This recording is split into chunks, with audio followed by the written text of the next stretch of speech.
Greetings everybody, John Sar here, and I want to make an update, kind of going over all the new features that have been added in the PUBG August update.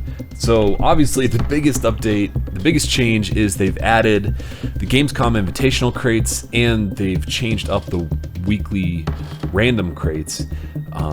So these Gamescom Invitational Crates, you have to buy for $2.50, or you have to buy the key for $2.50 to open, and I'm going to do an unboxing in just a minute here after I spend the extra battle points I have on some of these other weekly random crates. So let's see what I get for all this good stuff. And we got 2 of them so far. Alright, we got a Survivor crate and a Wanderer crate. Alright. Open crate, yes. So the colors reflect the odds of getting these items, and they got like the original Player Unknown trench coats and that kind of stuff in there, and presumably these are ridiculously hard to get because of the colors, and they are selling for an insane price right now on the Steam Marketplace. Let's actually take a look at that really quick. Where is it? Here we go. So the invitational crates, they're starting at $3.60, which require another $2.50 to open. Just the base Survivor and Wanderers, they're selling for a decent amount as well. And the purple mini skirts that you saw that were actually able to get in the Wanderer crate, $459. That's freaking madness. Anyway. So let's open it. Maybe I'll get, a vintage white baseball hat. Huzzah! Okay. Pleated mini skirt. Come on, fingers crossed. Working boots. Oh boy. So let's open the Gamescom Invitational Crate. So I actually found this pretty interesting, that this game has a chance of getting banned in China right now because we do not know the odds of actually getting some of these items. And in China, for online games like this, they require the developer to disclose the chances of actually getting some of these items. So we each get at least one of these items with a chance to receive these bonus items, which are whole sets. So for example, the tuxedo set female has that purple mini skirt, which is selling for a ridiculous amount of money. So let's buy 2 keys. Why is it taking me to this version of the store? Oh, because I got my... This is like the big picture mode look at it. And the $7.05 that I had was all from selling items from PlayerUnknown Battleground. So let's go back to the game. How do we go back? Here we go. Okay, let's use a key. Come on, purple skirt. Velcro trainers. I think those are actually selling for a decent amount. I'll take a look at my inventory in just a minute. Let's see what else. And school pants. Great, no sets. Fantastic. All right, let's take another look at my inventory and see how much that $5 is actually going to sell for. So the Velcro trainers, not tradable, not marketable. Fantastic. No listings for this item. Wonderful. And school pants, not tradable, not marketable. $5 down the freaking drain. I can sell the vintage baseball hat though. This option, these sell options and starting price and all that kind of stuff, is through an app called Enhanced Steam. It's very helpful if you're doing a lot of buying and selling through Steam. Okay, let's go on to some of the other features that is new, or that are new in the August update. So they added the first person only servers. This is solo and the duo, and they're in beta within an early access game, which is kind of crazy. But I actually have enjoyed the first person only servers quite a bit more than I expected to. I highly recommend turning the field of view as high as it can possibly go. I believe it's 103 degrees. In first person view, FPP, first person perspective as they call it, it's kind of a strange acronym, literally gave me a new perspective on the PUBG map. Like I felt like I was running around the military base for the first time, so all the buildings looked quite a bit different, and I knew where I was going because I recognized the layout, but just running around these environments from that perspective, it just felt so much different. And some of the gun battles and standoffs have changed quite a bit too, I've noticed, just playing a couple matches of solo. I haven't done duos yet for first person, but I will be streaming it later and probably some of that as well. Also, I saw some people mentioning that they were hoping that in future updates, so you can look about, I'd say 120 degrees left and right while holding Alt and still running forward. You cannot look directly straight back. And I saw some people saying that, like, it'd be nice if you can look a little bit further back. But to me, personally, it makes sense that you can't look directly behind you. That seems like, I'm just turning my head left and right now. That's 120 degrees left and right seems about a comfortable amount that you can turn without really starting to hurt yourself. They also added a new gun, which can be found on the loading island, as well as only in care packages dropped from the plane in-game. It's the Mk14 EBR, and it's a DMR, a designated marksman rifle, and it's chambered for 7.62 ammo and sniper rifle attachments. And I haven't found it in-game yet, but I have picked it up a couple times on the loading island, the waiting island, and it has some serious recoil. Holy cow. Just looking down the iron sights, do not turn that thing onto full auto, but I would definitely recommend running for that on the loading island just to get your hands on it so you don't get lucky and get it out of a starting crate and or out of a care package and not realize how much kick there is to this gun. They also added armor silhouettes and weapon silhouettes to the HUD. You can turn these on in the settings. It's at the very top of the graphic settings, equipment's HUD and weapon slot HUD.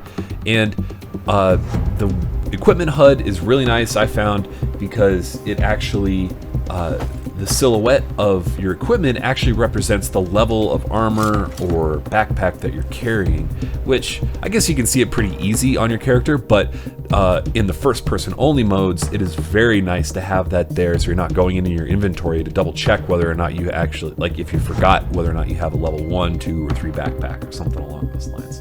Also, they added quite a few more settings to the gameplay, or there's a whole new tab for gameplay settings as well. You can turn walk, sprint, free look, like all these different things you can toggle between toggle and hold, which I found very nice. I always have crouch and prone as toggle. I tried turning sprint to toggle, and basically anytime you move forward, you auto sprint, which I didn't really like. Maybe that's something I could get used to, but I did not like it at all when I just played around with it once or twice. But maybe you guys have some opinions on that. They also added a new, where is it? A VSync option in the graphics settings. And I've been playing around with different graphics settings. Let me know in the comments what you have your graphics to and what graphics card you have, because I can run this game. I got a GTX 1080, and I can run this game at ultra settings across the board when I'm not streaming and not have any serious frame rate issues. But I've actually noticed that turning down a lot of these settings very low makes spotting people much easier. So I've kind of selectively crapped on my settings and made it look a little bit shittier. Let's see, they also, so here's the FOV scale.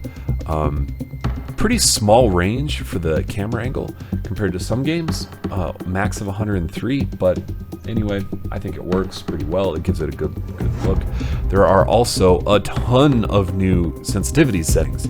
So if you want to have very specific sensitivities for every single scope multiplication, you can do that here. And also, the in-game map added quite a few more details, which I found very helpful already.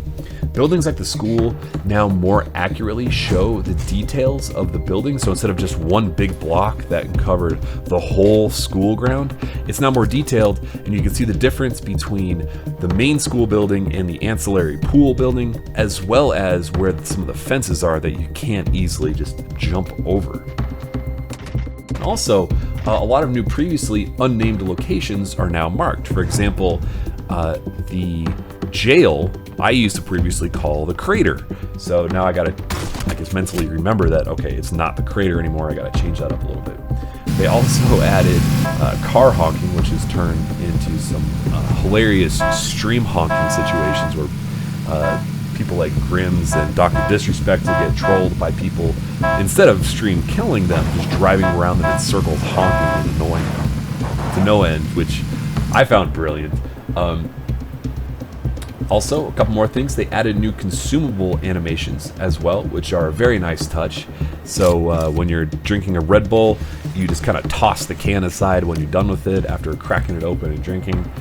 Same thing for health kits and bandages and pills and all that. Now, finally, a couple interesting additions that they mentioned that I don't think are working yet. They claim to add Xbox controller support, which I have tried to use, and it doesn't really seem to be working at all.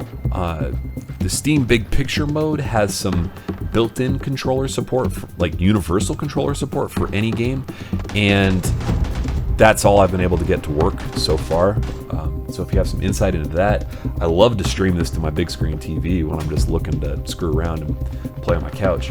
Also, they added a rejoin a game after dropping or crashing option. So if your power goes out or your internet goes out temporarily and you manage to live, or your character still manages to live for a minute or two after